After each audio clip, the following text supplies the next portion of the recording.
In a world collapsing into chaos, a young pregnant woman named Mia boards a crowded ship, clinging to the desperate hope of reaching safety. But the ocean has no mercy. Thunder splits the sky, monstrous waves smash the vessel apart, and in a heartbeat she is thrown into darkness. Waking to find herself alone, clinging to a broken container adrift in the endless sea. The screams of others are gone, replaced by silence, hunger, and the crushing terror of being nowhere.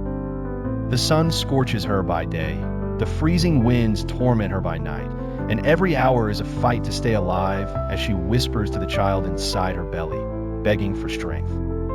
Forcing herself to collect rainwater in scraps of plastic, licking condensation from rusted metal, and catching raw fish with trembling hands just to keep breathing. But the ocean is never still.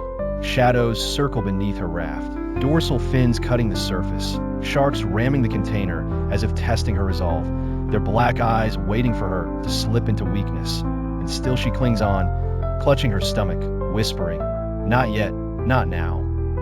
Days blur into nights. Hallucinations invade her mind. She sees the faces of loved ones on the horizon, hears voices calling her name. Sometimes she thinks rescue has come.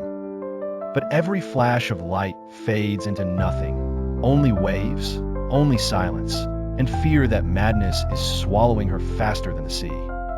Storms return with vengeance. Rain pelts her skin like needles. Lightning shatters the sky, her fragile shelter breaking apart piece by piece. And in the middle of that terror, her body begins to betray her. Contractions tear through her, pain like fire. The baby is coming in the middle of nowhere. She screams against the roar of the sea, her hands shaking as she fights to deliver life when she herself is at the edge of death.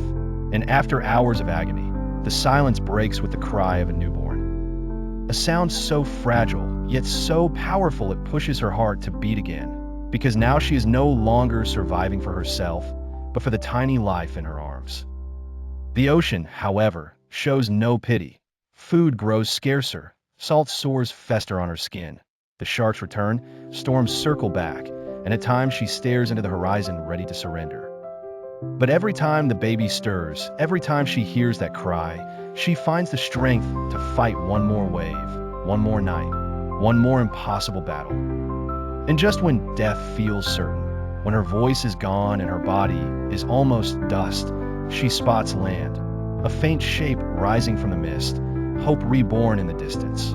Her arms ache as she rows with a broken piece of wood, clutching her child with the last of her strength. Her story etched into the waves, a haunting reminder